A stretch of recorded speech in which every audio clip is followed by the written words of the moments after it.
MLC ఎన్నికల ఫలితాలతో అధికార ఎన్డీఏ కూటమికి 1000 ఏనుగుల బలం చేకూరింది. ప్రభుత్వం ఏర్పడిన తరువాత 8 నెలలకు జరిగిన ఎన్నికల్లో పట్టభద్రుల నియోజకవర్గాలు రెండింటిలోనూ తెలుగుదేశం పార్టీ పోటీకి పెట్టిన అభ్యర్థులకు 65% ఓట్లు రావడం విశేషం.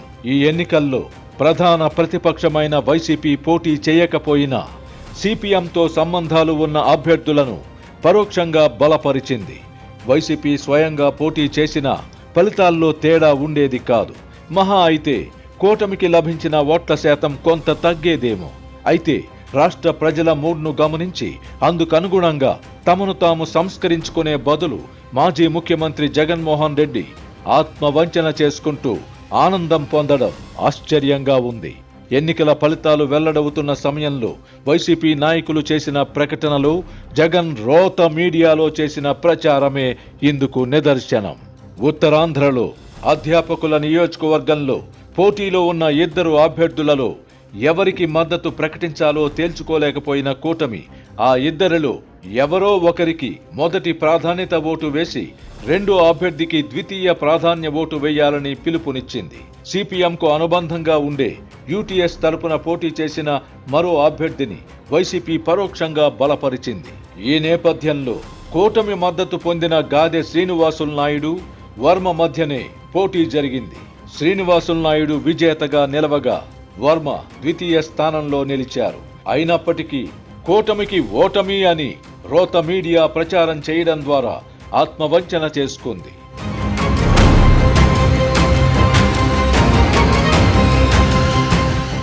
మరోవైపు ఉభయ గోదావరి, కృష్ణా, గుంటూరు జిల్లాల్లోని 2 పట్టభద్రుల నియోజకవర్గాలలో తెలుగుదేశం పార్టీ తరపున అధికారికంగా పోటీ చేసిన అభ్యర్థులు 2 భారీ మెజారిటీతో గెలిచిన రోత మీడియా విస్మరించింది.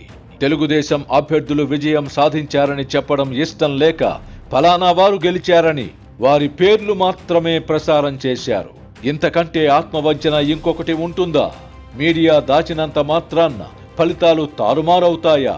ప్రజల తీర్పు మారిపోతుందా? అల్పబుద్ధులు బయటపడతాయంతే. క్షేత్రస్థాయి పరిస్థితులను సమీక్షించుకొని దిద్దుబాటు చర్యలు తీసుకోవడానికి రాజకీయ పార్టీలు ఎన్నికల ఫలితాలను దిక్సూచిగా భావిస్తాయి. వైసీపీ రూటే సెపరేటు.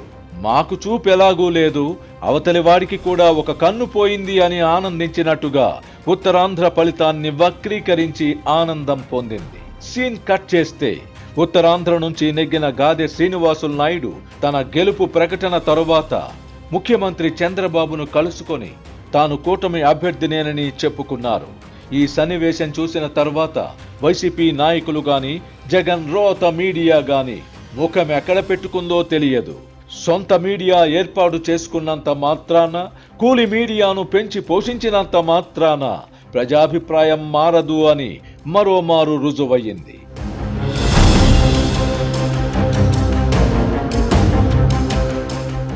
ఈ సందర్భంగా సిపిఎం పార్టీ గురించి కూడా చర్చించుకోవాల్సి ఉంది. జగన్మోహన్ రెడ్డి అధికారంలోకి రాకముందు, వచ్చిన తరువాత, ఇప్పుడు ఓడిపోయిన తరువాత కూడా సిపిఎం పార్టీ ఆయనతో పరోక్షంగా చేతులు కలుపుతూనే ఉంది.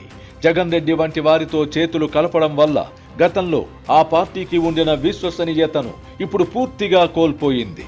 ఉభయ కమ్యూనిస్టు పార్టీలలో సిపిఎం అంటే అంతో ఇంతో నిక్కచ్చిగా, నిజాయితీగా ఉంటుందన్న అభిప్రాయం ఒకప్పుడు ఉండేది. ఇప్పుడు జగన్ రెడ్డితో చేతులు కలపడానికి సిపిఐ ససేమిరా అంటూ ఉండగా సిపిఎం మాత్రం ఎప్పటికప్పుడు ఉత్సాహం ప్రదర్శిస్తూ వచ్చింది. సిపిఐ కలసి రానందున, వైసీపీతో నేరుగా పొత్తు పెట్టుకోలేకపోయినందున సిపిఎం రహస్య అవగాహనతో నడిచింది. జగన్ అధికారంలో ఉన్నంతకాలం ఎన్ని అరాచకాలు జరిగినా సిపిఎం పేదవి విప్పలేదు. అటు ఆంధ్రప్రదేశ్లోనే కాకుండా ఇటు తెలంగాణలో కూడా ఆ పార్టీ పోకడలను ప్రజలు హర్షించలేదు. దీంతో తెలుగునాట సిపిఎం తన ఉనికిని కోల్పోయే పరిస్థితి ఏర్పడింది. దీని ప్రభావం తాజాగా జరిగిన ఎమ్మెల్సీ ఎన్నికల్లో స్పష్టమైంది.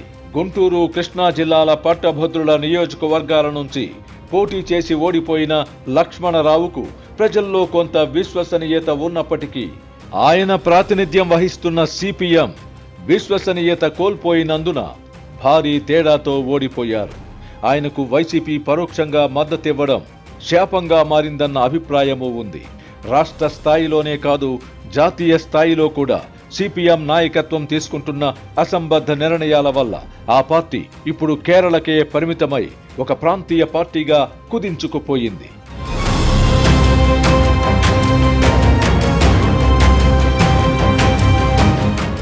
కేరళలో కూడా ముఖ్యమంత్రి పినరై విజయన్ లేకపోతే ఆ పార్టీ పరిస్థితి ఏమిటో కూడా తెలియదు. తెలుగునాట సిపిఎంకు ఒకప్పుడు బలమైన నాయకులు ఉండేవారు. ప్రజల్లో వారికి విశ్వసనీయత ఉండేది. కానీ ప్రస్తుత దుస్థితికి ప్రస్తుత నాయకులే ప్రధాన కారణం. నీవు ఎలాంటి వాడివో నీ చుట్టూ ఉండే స్నేహితులను బట్టి చెప్పవచ్చునని అంటారు. ఇప్పుడు జగన్ రెడ్డితో రహస్య ప్రేమాయణం సాగిస్తున్నందున ఆ ప్రభావం సిపిఎం పైన పడింది. ఉత్తరాంధ్రలో ఉపాధ్యాయుల నియోజకవర్గం నుంచి పోటీ చేసిన యూటీఎఫ్ అభ్యర్థి గట్టి పోటీ కూడా ఇవ్వలేకపోయారంటేనే ఆ పార్టీ పరిస్థితిని అర్థం చేసుకోవచ్చు. కృష్ణా, గుంటూరు జిల్లాల్లో లక్ష్మణరావు వంటి వ్యక్తి కూడా పరాభవాన్ని మూటగట్టుకోవాల్సి వచ్చింది. సిపిఎం సంగతి అలా ఉంచి జగన్మోహన్ రెడ్డి విషయానికి వద్దాం. ఎమ్మెల్సీ ఎన్నికల ఫలితాల తర్వాత కూడా వాస్తవాలను గుర్తించడానికి ఆయన సిద్ధంగా లేరని స్పష్టమవుతోంది. నిన్నటిదాకా ఈవీఎంల ద్వారా మోసం చేశారని అన్నారు. ఇప్పుడు బ్యాలెట్ ద్వారా జరిగిన ఎన్నికల్లో కూటమి తన మెజారిటీని పెంచుకుంది. ఇప్పుడేమి చెబుతారు? ఈ ఎన్నికల ఫలితాలతో ఆంధ్రప్రదేశ్లో ఎన్డీఏ కూటమి బలంగా ఉందని రుజువయ్యింది. కొన్ని విషయాల్లో తెలుగు తమ్ముళ్లు ఆవేశపడుతున్నప్పటికీ దాని ప్రభావం ప్రజల్లో లేదని ఈ ఎన్నికలతో స్పష్టమైంది. పట్టభద్రుల స్థానాలకు జరిగిన ఎన్నికల్లో తెలుగుదేశం అభ్యర్థులకు ఓటెందుకు వెయ్యాలి అని కొంతమంది తెలుగు తమ్ముళ్లు సోషల్ మీడియాలో పోస్టులు పెట్టినా ఓటర్లు పట్టించుకోలేదు. తెలుగుదేశం పార్టీకి 65% ఓట్లు లభించడమే ఇందుకు నిదర్శనం. ఈ నేపథ్యంలో జగన్ రెడ్డి క్షేత్రస్థాయిలో పరిస్థితిని సమీక్షించుకొని తదనుగుణంగా వ్యూహాలు రూపొందించుకోకుండా ప్రభుత్వంపై ప్రజలు తీవ్ర వ్యతిరేకతతో ఉన్నారని, ఎన్నికలు ఎప్పుడు జరిగినా తానే ముఖ్యమంత్రిని అవుతానని తన చుట్టూ ఉన్నవాళ్లు చెబుతున్న మాటలను నమ్ముతూ ఊహాలోకాల్లో విహరిస్తున్నారు. ప్రతిపక్ష హోదా ఇస్తే తప్ప శాసనసభలో అడుగు పెట్టనని మంకుపట్టు పట్టారు. 1994లో ఉమ్మడి రాష్ట్రంలో కాంగ్రెస్ పార్టీకి ప్రతిపక్ష హోదా లభించకపోయినా ఆ పార్టీ శాసనసభాపక్షం నాయకుడిగా పి జనార్దన్ రెడ్డి అలుపెరగని పోరాటం చేశారు. నాటి ఆయన పోరాట ఫలితం కూడా 2004లో రాజశేఖర్ రెడ్డి ముఖ్యమంత్రి అవ్వడానికి ఉపయోగపడింది.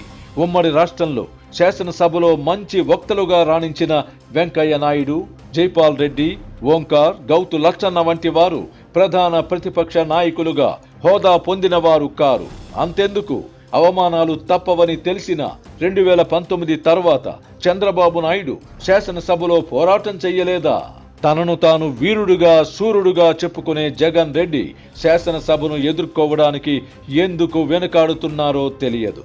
సింగడు అద్దంకి వెళ్ళాడు, రాను వచ్చాడు అన్నట్టుగా గవర్నర్ ప్రసంగం రోజు మాత్రం కొద్ది నిమిషాల పాటు సభకు హాజరై ఆ తర్వాత ముఖం చాటేశారు.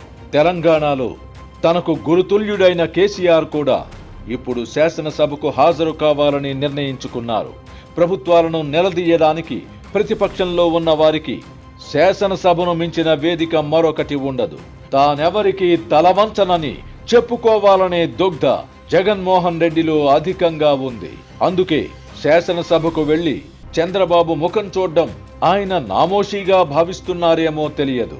నాయకులు ఎవరైనా తమ ఓటమికి కారణాలను గుర్తించి తనను తాను సంస్కరించుకున్నానని ప్రజలకు నమ్మకం కలిగించగలిగినప్పుడే భవిష్యత్తుంటుంది. చంద్రబాబు కూడా 2019లో ఓడిపోయాక తాను మారతానని ప్రకటించి కార్యకర్తల్లో కూడా భరోసా నింపే ప్రయత్నం చేశారు. అసలు తాను ఓడిపోయానని కూడా అంగీకరించడానికి సిద్ధంగా లేని జగన్ రెడ్డి తనను తాను సంస్కరించుకునే ప్రయత్నం చేస్తారని ఆశించడం కూడా అత్యాశే అవుతుంది. ఉప ముఖ్యమంత్రి పవన్ కళ్యాణ్ పై ఆయన అనవసరంగా నోరు పారేసుకుంటున్నారు. తాజాగా విలేకరుల సమావేశంలో మాట్లాడుతూ పవన్ కళ్యాణ్ కార్పొరేటర్కి ఎక్కువ, ఎమ్మెల్యేకు తక్కువ అని కించపరిచారు. ఇప్పుడు ఆయనను అవమానించడం అవసరమా అంటే జగన్కెవరు చెప్పాలి? ఒక్కోసారి మన కళ్ళే మనల్ని మోసం చేస్తాయని అంటారు. జగన్ రెడ్డి కూడా తన చుట్టూ ఉన్న వాళ్ళు తనకు నిజం చెబుతున్నారా లేదా, తాను కళ్ళు చెవులుగా భావించే రోత మీడియా తనను సరైన మార్గంలో నడిపిస్తున్నదా లేక తప్పుదారి పట్టిస్తున్నదా అన్నది స్థిమితంగా ఆలోచించుకోవడం మంచిది.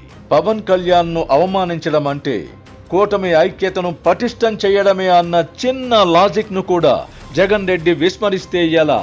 నేను ఇంద్రుణ్ణి చంద్రుణ్ణి అని జగన్ రెడ్డి భావిస్తారు. ఆయన చుట్టూ ఉండేవాళ్లు కూడా అన్నా నువ్వు పులివి, సింహానివి అని రెచ్చగొడతారు. అలాంటి వారికి నిజాలు కనిపించవు, మంచి మాటలు చెవికెక్కవు. ప్రస్తుతానికి జగన్ రెడ్డి పరిస్థితి గాల్లో దీపంలా ఉంది. ఆ దీపం ఎంతకాలం వెలుగుతుందో వేచి చూద్దాం.